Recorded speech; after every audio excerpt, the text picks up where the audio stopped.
Lolo Enki TV.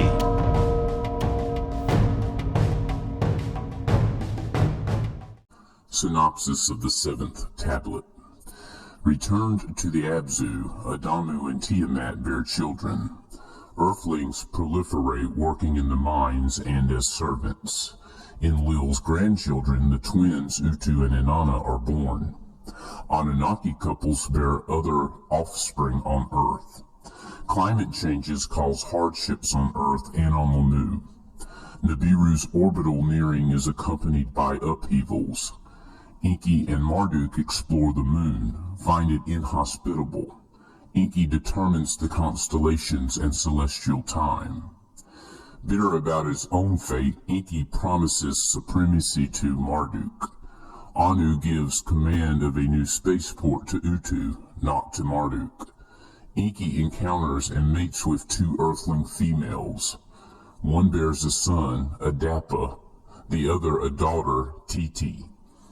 Keeping his parenting a secret, Enki raises them as foundlings.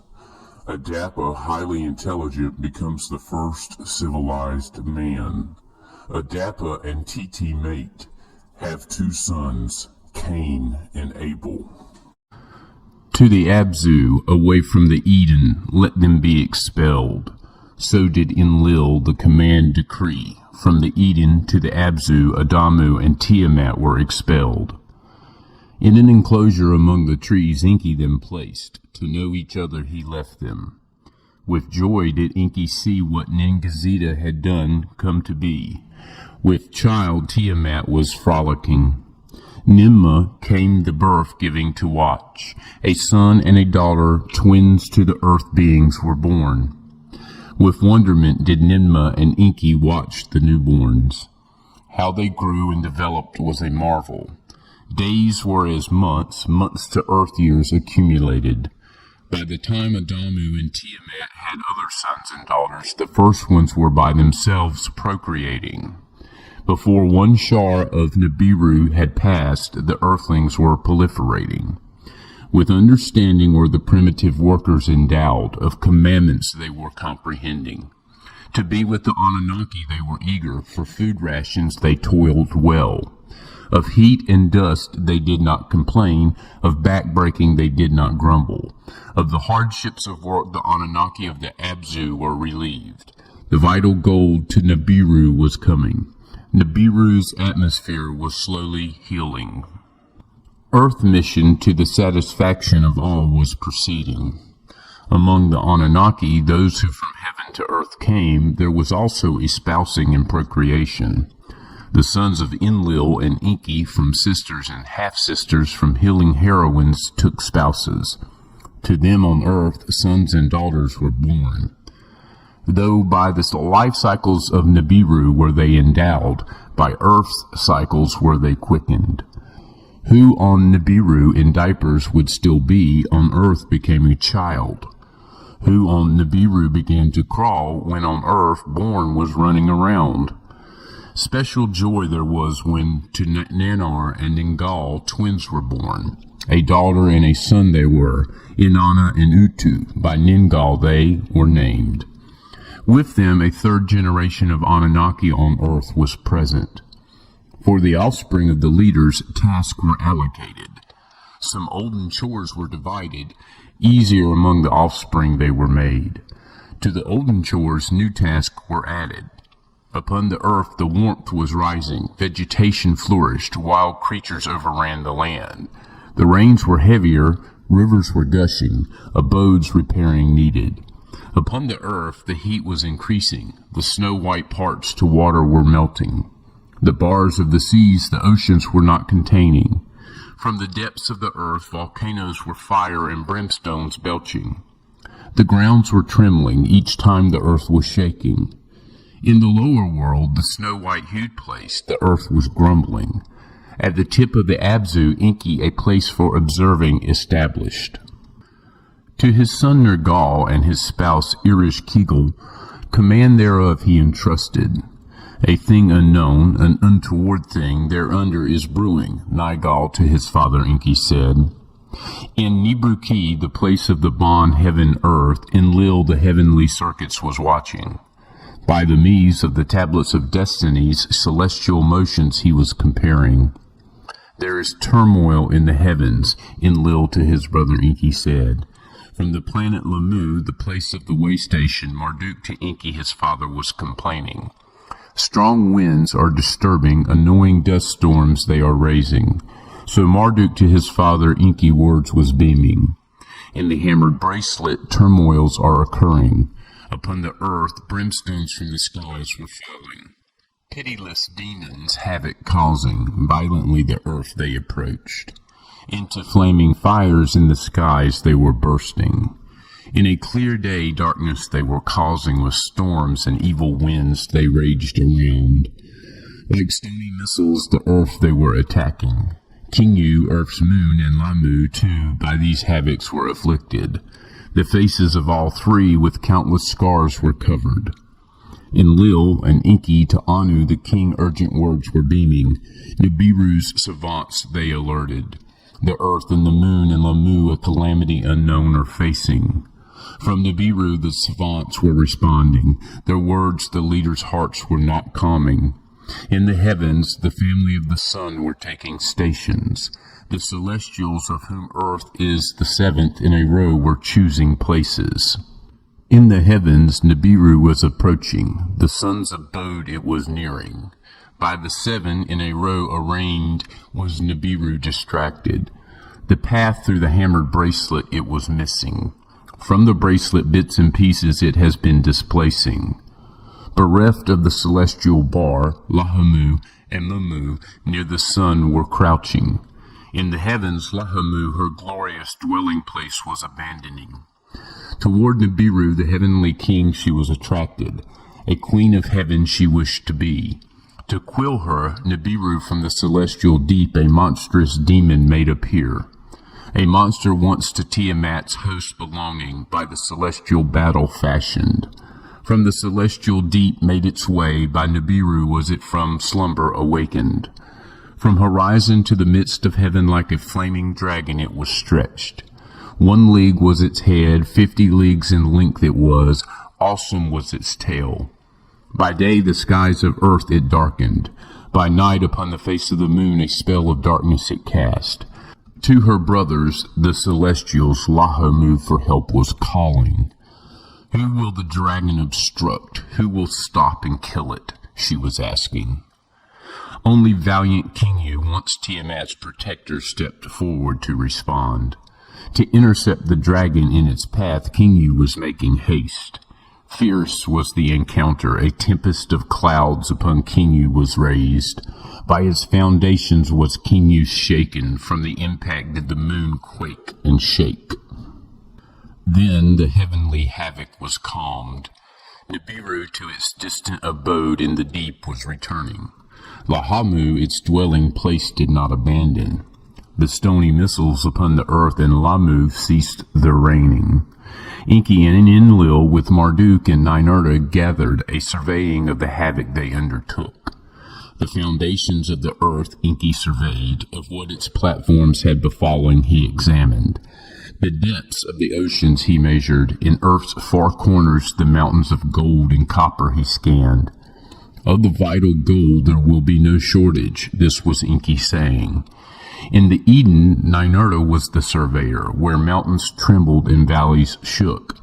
In his sky ship he soared and journeyed. The landing platform was intact. In the valleys of the north the early fiery liquids was pouring. So was Ninurta to his father Enlil telling. Sulfuric mist and bitumens he was discovering. On Lamu the atmosphere was damaged. Dust storms were with life and work interfering. So Marduk to Enki was saying, to earth return I wish to his father he disclosed. Enlil to his olden plans betook himself. What cities and their task he planned he reconsidered. A chariot place in the Eden must be established to the others he was saying. The olden designs of the layout on the crystal tablet to them he showed. The conveying from the landing place to the way station on Lamu is no longer certain. To soar toward Nibiru from earth we must be able, so was Enlil to them saying. For the count since the first splashdown, the count of 80 shars it was. Now this is the account of the journey to the moon by Enki and Marduk, and how Enki the three ways of heaven and the constellations determined. Let the place of the chariots near Bad Tibera, the metal city, be established. Therefrom let the gold from earth to Nibiru in the chariots directly be carried. So Ninurta of Bad Tibera, the commander, to them words was saying. Enlil to the words of Ninurta his son gave heed. Of his son's wisdom he was proud. To Anu the king Enlil the plan quickly conveyed. To him words he was saying. Let a place of celestial chariots in the Eden be established. Near the place where the gold ores are smelted and refined, let it be built. Let the pure gold in the chariots directly from earth to Nibiru be carried. Directly to earth from Nibiru let heroes and supplies be coming. Of great merit is the plan of my brother Enki to their father Anu was saying. A great disadvantage in its core it is holding. The net pull of earth is than Lamu's much greater. To overcome in our powers shall be exhausted. Before there is rush to deciding, let us an alternative examine. Nearby the earth a companion it has, the moon it is. Smaller is its net pull, ascent and descent thereon little effort will require. Let us at a way station consider, let me and Marduk thereto journey. The two plans Anu the king before counselors and savants for considering presented. Let the moon be first examined, the king they did advise.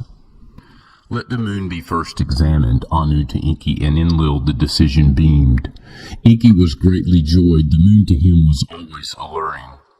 Whether somewhere waters it is hiding, what atmosphere it possesses, he did always wonder.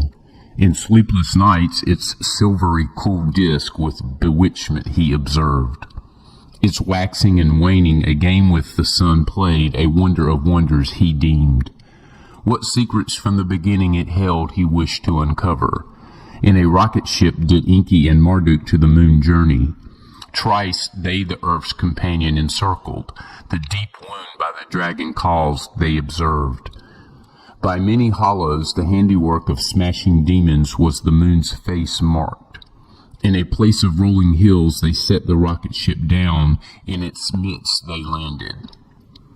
From the place the earth they could observe and the expanse of the heavens. Eagles' helmets they had to don.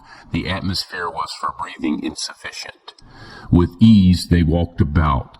In this and that direction they went. The evil dragon's handiwork was dryness and desolation. Unlike Lamu it is. For a way station it is unsuitable to his father Marduk was saying. Let us abandon this place, let us to earth return. Do not be hasty, my son, so was Enki to Marduk saying. Are you not by the celestial dance of earth and moon and sun enchanted? Unobstructed from here is the viewing, the quarter of the sun is at hand. The earth, like a globe in the void by nothing, is hanging. With our instruments we can scan the distant heavens. The handiwork of the Creator of all, in this solitude we can admire. Let us stay, the circuits observe, how the motion or how the moon circles the earth. How the earth its circuits around the sun is making. So Enki, by the sights agitated, to his son Marduk was saying. By his father's words Marduk was persuaded. In the rocket ship they made their dwelling. For one circuit of earth, for 3 circuits on the moon they remained. Its motions about the earth they measured, the duration of a month they calculated. For 6 circuits of earth, for 12 circuits about the sun, earth's year they measured. How the two were entwined, causing the luminaries to disappear, they recorded. Then to the sun's quarter they attention gave. The paths of Mamu and Lahamu they studied. With the earth and the moon, Lamu the sun's second quarter constituted. 6 were the celestials of the lower waters, so was Enki to Marduk explaining. 6 were the celestials of the upper waters, beyond the bar, the hammered bracelet they were. Anshar, Kishar, Anu, and Nudimud, Gaga, and Nibiru. These were the 6 others. 12 were they in all. Of 12 did the sun and its family make the count. Of the upheavals most recent, Marduk of his father was inquiring, why have 7 celestials in a row places taken? So was he his father asking. Their circuits about the sun Enki then considered. Their grand band around the sun, their progenitor, Enki carefully observed. The positions of earth and moon therein on a chart Enki marked out. By the motions of Nibiru of the sun, not a descendant, the width of the great band he outlined. The way of Anu, the king, the name it Enki decided. In the expanse of the deep heavens, the stars did father and son observe. By their proximities and groupings was Enki fascinated. By the circuit of the heavens from horizon to horizon he drew images of 12 constellations. In the great band, the way of Anu, one each with the sun's family of 12 he paired. To each one he designated a station, by names they were to be called. Then in the heavens below the way of Anu, whence Nibiru the sun is approaching, a band-like way he designed, the way of Enki he it designated. To it 12 constellations by their shapes he also allotted. The heavens above the way of Anu, the upper tier, the way of Enlil he called. Therein too the stars into 12 constellations he assembled. 36 were the stars' constellations in the 3 ways where they located. So will the earth's position designated as around the sun it travels. The start of the cycle of celestial time, the measure Enki to Marduk indicated. When on earth I had arrived, the station that was ending by me, the station of the fishes, was named. The one that followed after my name title, he of the water, I called. So Enki with satisfaction and pride to his son Marduk was saying, your wisdom the heavens embraces, your teachings any own understanding extend. But on earth and on Nibiru, knowledge and rulership are separated. So did Marduk to his father say, my son, what is that you do not know? What is it that you are missing? To him Enki was saying, the secrets of the heavens, the secrets of the earth, with you have I shared. Alas, my father, Marduk was saying, there was agony in his voice. When the Anunnaki in the Abzu the toil ceased, and the primitive worker you set to fashion, not my mother, but Ninma, the mother of Ninurta, to assist you was summoned. Not I, but Ningizida of me the younger, to help you was invited. With them, not with me, your knowledge of life and death did you share. My son, Enki to Marduk responded, to you command was given of the Igigi and Lamu to be supreme. Alas, my father, to him Marduk was saying, of supremacy by fate we are deprived. You, my father, are Anu's firstborn, yet Enlil, not you, is the legal heir. You, my father, were first to splash down, and Eridu to establish. Yet Eridu is in Enlil's domain, yours is in the distant Abzu. I am your firstborn, by your legitimate spouse on Nibiru was I born. Yet the gold in the city of Ninurta is assembled therefrom to send or to withhold. The survival of Nibiru is in his hands, in my hands it is not. Now to earth we are returning. What will my task be? Am I to fame and kingship fated, or again to humiliated be? In silence did Enki embrace his son. On the desolate moon to him a promise made. Of that of which I have been deprived, your future lot shall be. Your celestial time will come. A station mine adjoining yours shall be. Now, this is the account of Sippar, the place of the chariots in the Eden, and how the primitive workers to the Eden were returned. For many circuits of the earth, from the earth were father and son absent. On earth no plans were implemented. On the move the Igigi were in turmoil. Enlil to Anu secret words conveyed, his concerns to Anu he from Nibruki beamed. Enki and Marduk to the moon have gone, for countless circuits there they are staying. Their doings a mystery are, what they are scheming is not known. Marduk the way station on Lamu has abandoned, the Igigi are agog. By dust storms has the way station been affected. What damage there is to us is not known. The place of the chariots in the Eden must be established. Therefrom the gold directly from earth to Nibiru to be carried. No way station on Lamu shall henceforth be needed. The plan of Ninurta it is. Great in these matters is his understanding. Let him the place of the chariots near Bad Tibera establish. Let Ninurta be its first commander. Anu to the words of Enlil gave much consideration. To Enlil a response he gave. Enki and Marduk to earth are returning. What about the moon they have found? Let us first to their words listen. From the moon Enki and Marduk departed, to earth they did return. Of conditions thereon they gave account. A way station is unfeasible now, so they reported. Let the place of the chariots be built, Anu was saying. Let Marduk be its commander, Enki was saying to Anu. The task is for Ninurta set aside, Enlil with anger shouted. For the Igigi command is no more needed. Of the task Marduk knowledge has. Of the gateway to heaven let Marduk be in charge. So did Enlil to his father say. Anu the matter with concern contemplated. Rivalries now the sons have affected. With wisdom was Anu endowed, with wisdom were his decisions.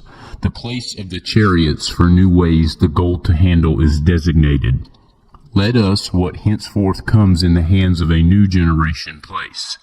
Neither Enlil nor Enki, neither Ninurta nor Marduk in command shall be.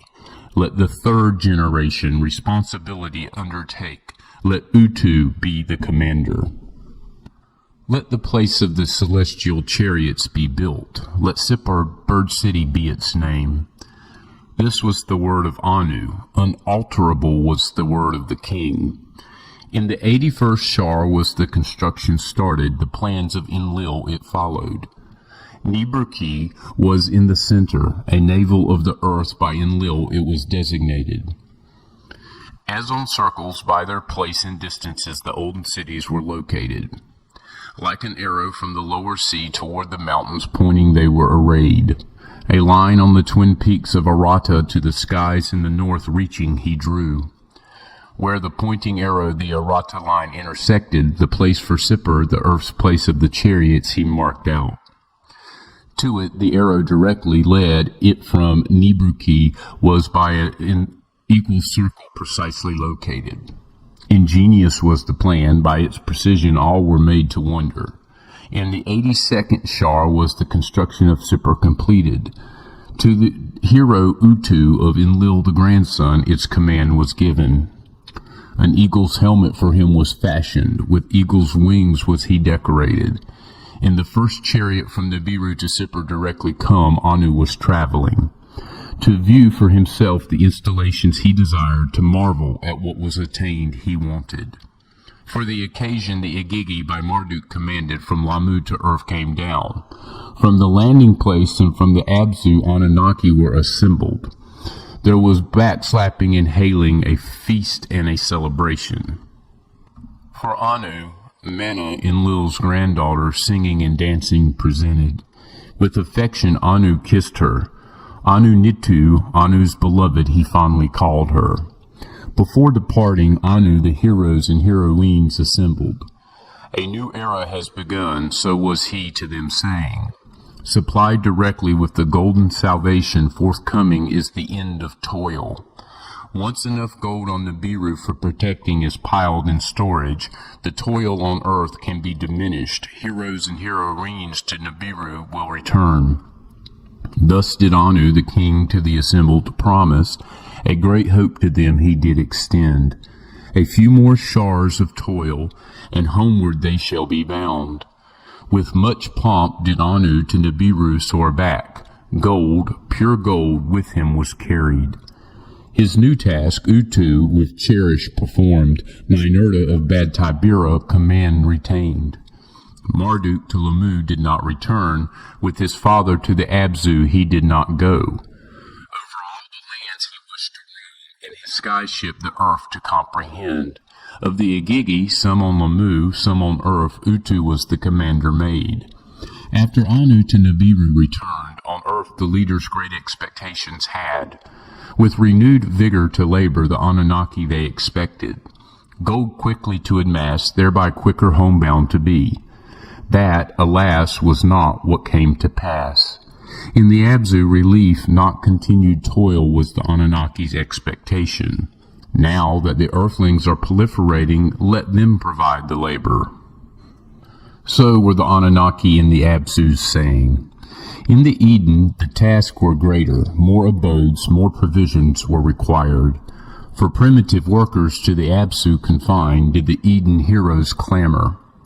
For 40 shars was relief only to the Abzu provided. The heroes in the Eden shouted, "Our toil has increased beyond endurance, let us have the workers too."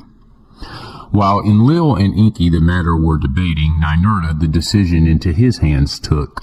With 50 heroes, an expedition to the Abzu he led, with weapons were they armed. In the forests and the steppes of the Abzu, the earthlings they chased. With nets, they them captured, male and female, to the Eden they them brought. To do all manners of chores, in the orchards and in the cities they trained them.